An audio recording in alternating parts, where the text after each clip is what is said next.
All right, y'all. Stephen A. Smith posted a seemingly very emotionally telling video in response to the craziness surrounding this whole Shannon Sharpe situation.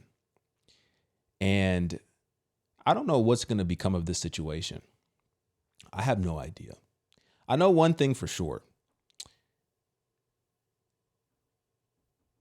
He shouldn't have been messing with that girl in the first place. 19, 20 years old. Unc, you 50 something. That's way too young, bro. That's way too young. What did you expect was going to become of this situationship? That's way too young. Anyway, we'll speak more on that in a second. Let's get into this video from Stephen A. Smith. This video has absolutely gone crazy since he's posted it. So let's see what all the fuss is about. And then we'll have a conversation. All right, let's go. Well,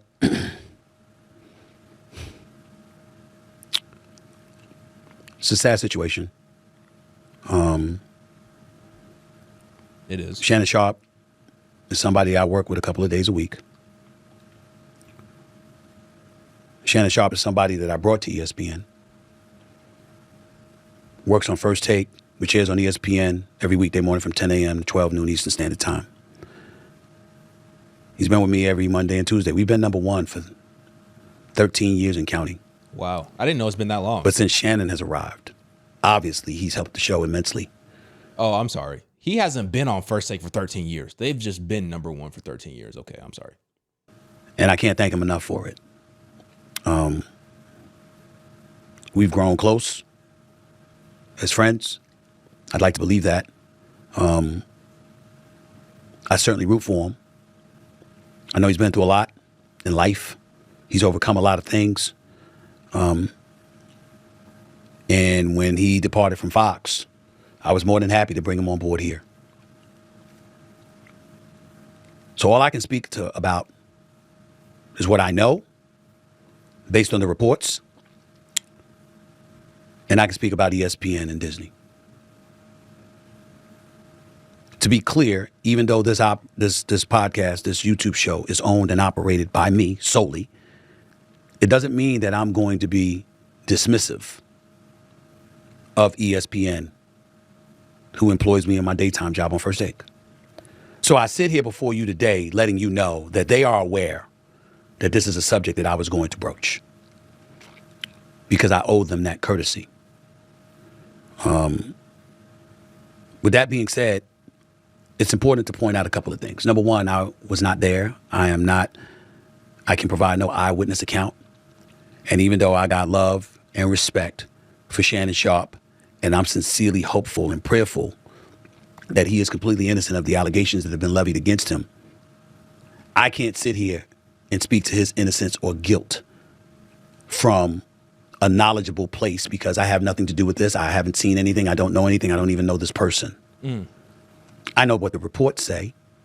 I know the reports, the things that have been reported on a multitude of outlets, from the AP to the New York Post to Forbes to TMZ and everything in between. I mean, I can't even count the number of publications that have talked about it or written about it, networks, etc. It's all over the internet. It's everywhere. And I know that. I'm fully aware of that. This is not a criminal case.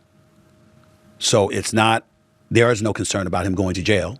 This is a civil case, which means that he can either be found liable or not liable. The accuser in question is seeking $50 million. That was confirmed by Shannon Sharpe on that video today.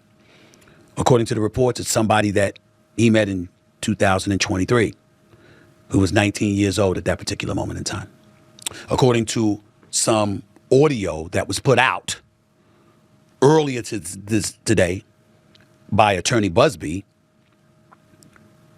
you hear the accuser, the female, talking to somebody who is alleged to be Shannon Sharpe. We don't know whether that's true or not.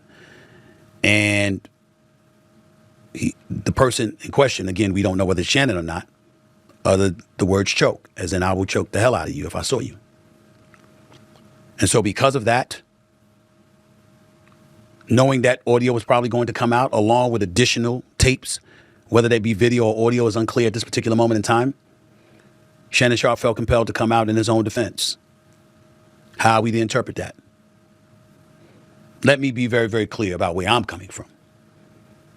I'm a bit torn in terms of his response.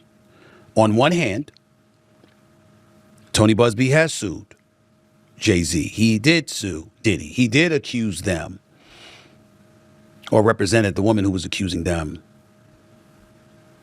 of assault, of sexual assault, and said that she was 13 years of age at the time when talking about Jay-Z and Diddy, and Jay-Z went ballistic and emphatically denied it, wouldn't let it go.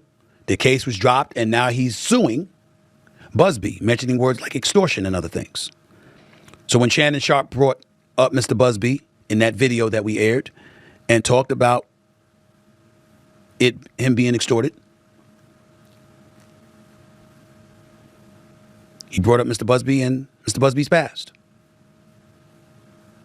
And he talked about him, going against African-American men. There's two thoughts there.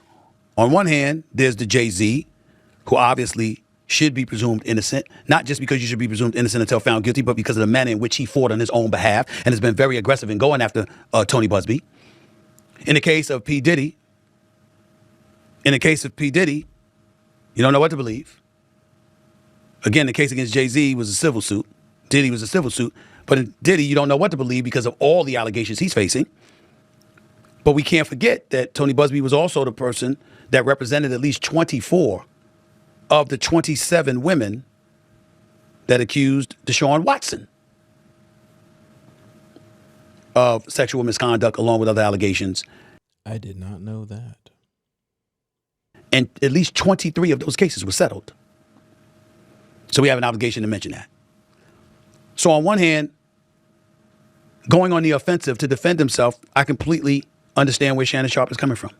On the other hand, when his legal team issued out the press release on X yesterday, and they spoke about, they mentioned her name, and they revealed some of those explicit text messages, that was uncomfortable. And I don't know if that's a strategy that would work. One of the hardest things in the world for all of us to do is to just lay low and be quiet and let our legal team do it. And we don't always know whether or not that's the right thing to do. I know, and I can tell you all, that I spoke to Shannon, not in details, but I spoke to him, and he emphatically proclaims his innocence. According to Mr. Busby, his client emphatically proclaims his guilt. Mm-hmm. So where does that leave us? I'd love to tell you that I know the answer to that question, but I don't. I am the executive producer of First Take on ESPN. What's going to happen? I recruited Shannon. I went and got him and brought him to ESPN. But I'm not the boss. Those are other folks. There are layers to this, and there are certain layers even I am not on. I can tell you, I also spoke to co-chairman of Disney, the boss, Jimmy Pitaro, who made it very, very clear we are taking this matter very seriously, and we are looking into this very, very closely. And once we gather as many facts as we possibly can, we will go from there. And that is all he said. And I can mention his name because I received his permission to say that. I don't know what that means. In my perfect world, this equates to Jay-Z, where the case is ultimately dropped and Shannon is allowed to continue on First Take and continue to thrive and shine. And not just that, and have an illustrious career in the podcast stratosphere, doing Nightcap with Chad Ochocinco, doing Club Shay Shay, and ultimately gets this $100 million deal that he was all over the news about to sign just a couple of days before this report came out. In my perfect world, he moves on. And somehow, some way, we find this all to be false. But it doesn't seem like that's the way things are about to go down, considering who Mr. Busby is and how emphatic his client is proclaiming that she is right and she's telling the truth. I don't know where this is going to go. I can't speak to anything else. I don't know who Shannon Sharpe's legal team is and what they're suggesting. I imagine that everything that has transpired has been at the behest of his lawyers, not just himself. I can tell you again that when I spoke to him, he is emphatic in stating his innocence, that this is a shakedown, to use his words. How wise is it to use those kind of words when a civil matter of this nature is out there? When you have a podcast and you have advertisers and sponsors and you work for ESPN and they have advertising sponsors, I don't know. What can we say if any of us were in that position and we felt or were proclaiming we were innocent? I don't know. And I'm not about to pretend. I just wanted to make sure that I echo to all of you that the only reason I spoke on this issue is because he works with me 2 days a week. He's on national television. He was on national television with me today. He was on national television with me yesterday when the story came out Sunday night. I didn't know anything about it until we got on the air. But he was on air. And if you know him in part because of all the work that he's doing with me and what he's doing in this industry, I know everybody's been waiting. Like, Stephen A., what you got to say about this? Okay, I think I get it. Wild situation. I spoke on this in the first video that I made in terms of who you're choosing to deal with in the first place.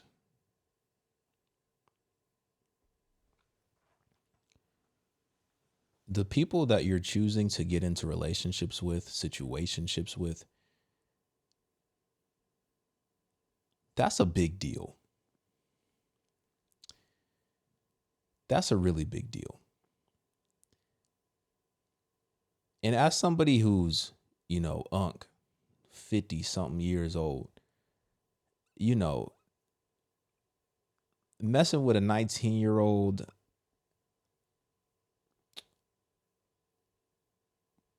I think it just speaks to a bigger issue of lust. And it's not just Shannon. And who knows what happened with these allegations. Clearly, based on the text messages that he released, clearly they had a very freaky relationship. Like, I don't need to read or see no more. Like, I don't need to see, read, nothing. I got it. I got it, bro. I got it, bro. I got it, bro. Right? But I think it speaks to a deeper problem that a lot of men have. Pretty much most of all of us, if we're honest, right? Which is a lust problem. And I think oftentimes we feel as if, well, if I get married, then, I won't struggle with this lust no more. Or if I have kids, then surely I won't struggle with this anymore. Or, once I get older, I'm sure by that point when I'm older, there's no way I'm going to be still struggling with this. And we just continue to put it off without actually addressing it head on. Because this is real spiritual bondage. These are chains. And that type of bondage, from a lust standpoint, that can only be broken by the power of Jesus Christ. But we have to allow Jesus to work in our lives and transform us and deliver us from these things. We can't sit here and hold on to our life so much and hold on to the identity that we've established by way of the world, the identity that the world has given us and validated, which is rooted in sin. We can't sit here and hold on to that so tightly that we never allow God to actually work on our hearts. And just because you're older, it doesn't mean that you're wise. Yes, you're wise from the standpoint of time. You've been here longer. You've experienced more stuff here on this earth. So you do have that wisdom. But it doesn't necessarily mean that you're spiritually wise. because putting yourself in these types of situations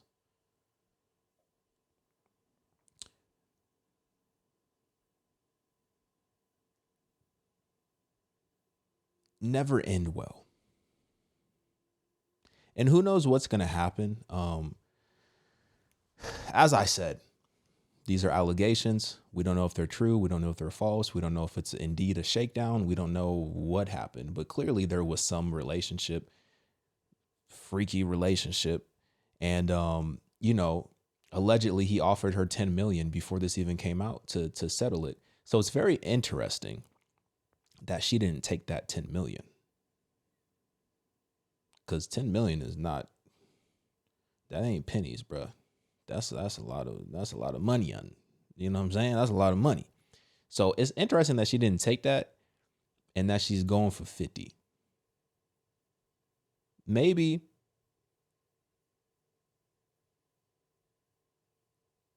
I don't know. But he said he's praying for Shannon. I think that's great. I think that's what we should all be doing. We should be praying for everybody involved. For everybody involved. For everybody involved. Because ultimately, they all need it. As do all of us need prayer and need Jesus, right?